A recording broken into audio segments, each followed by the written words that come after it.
So previously we talked about all about gyrators, right? Now we talk about the limitations of gyrator.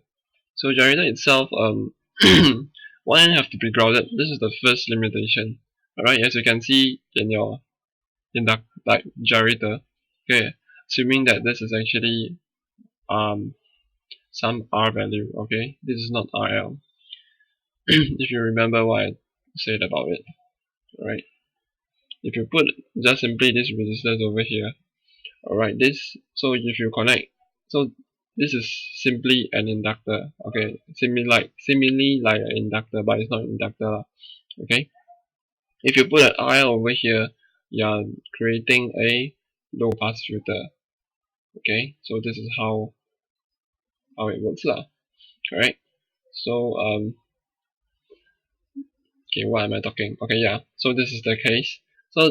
So one end has to be grounded, right? One end has to be grounded. So for some applications you may not have the ability to allow things to be grounded over in this section. So this is why there is limitations. Right? So the second limitation is that the simulated inductor cannot be made to look like a perfect inductor. Alright? It's because in this scenario, right, if you put the gyrator over here, you are always your what am I doing? Yeah, this is your inductor. I mean your gyrator, trying to simulate inductor, right?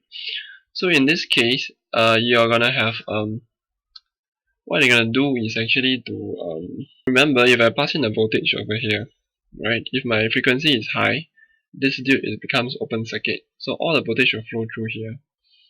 And nonetheless, if your frequency is high, right? If your frequency is high, you would change this thing into a wire, right? Short circuit. So all the voltage will flow through here, right? So there will be no voltage flowing through this RL, right? So in this case, this is a very perfect inductor, right? Gyrator lah, okay.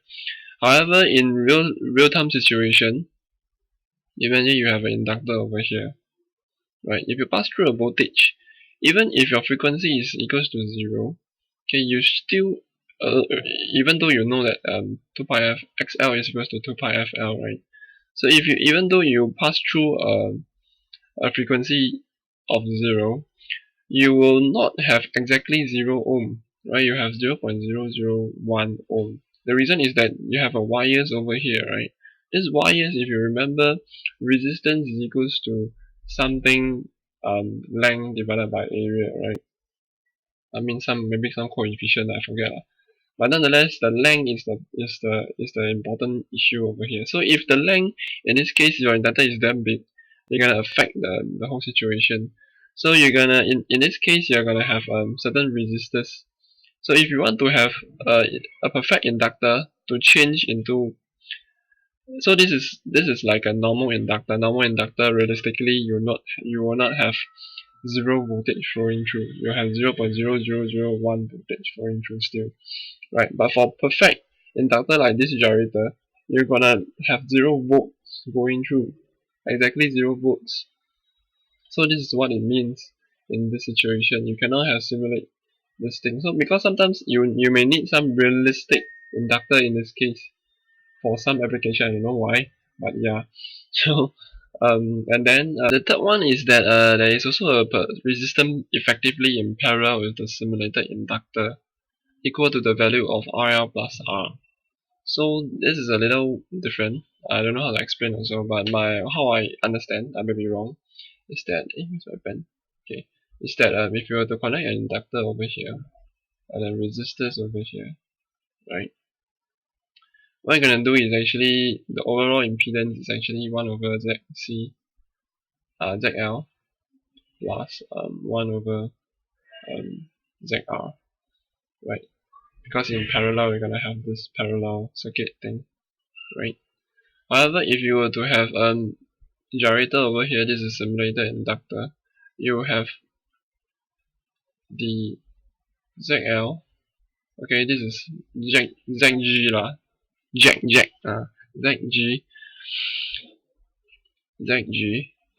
plus ZR. So in this case, you're adding them up together. So the effective resistance will be higher than this tube over here, right? Mainly is because let's say if I have a 5 plus 2 is equals to 7, right? Mainly this is 5, this is 2 by 7. So if I were to have 1 divided by 5 plus 1 divided by 2, okay, you have 0.2 plus 0.5, you have 0.7 resistance. So comparatively, 1 divided by 0.7, what do you have, right? So you have 1.428. So I have much resistance if I were to connect in series with my resistor. So that's a bit weird lah. I think this is the value is way too much lah. I don't know. Okay, you just remember this sentence lah. Okay, but I think my explanation now here is wrong. Anyway, so the last one is that when the input voltage is suddenly removed from a row inductor, the magnetic field causes a large voltage pulse. Alright, so I think you need to memorize also this one. This is another level. I don't understand what flyback pulse are. I don't know what the hell is that. So just just stating that if the voltage is suddenly removed, there is a magnetic field release, okay, such that you actually cause a certain amount of resistance or things like that, right? But gyrator itself um, may not have this form because there is no magnetic field at all, right? So you will have some difference between the inductor, because sometimes you may need inductor to have you need the the pure inductor for some reason instead of just noise only.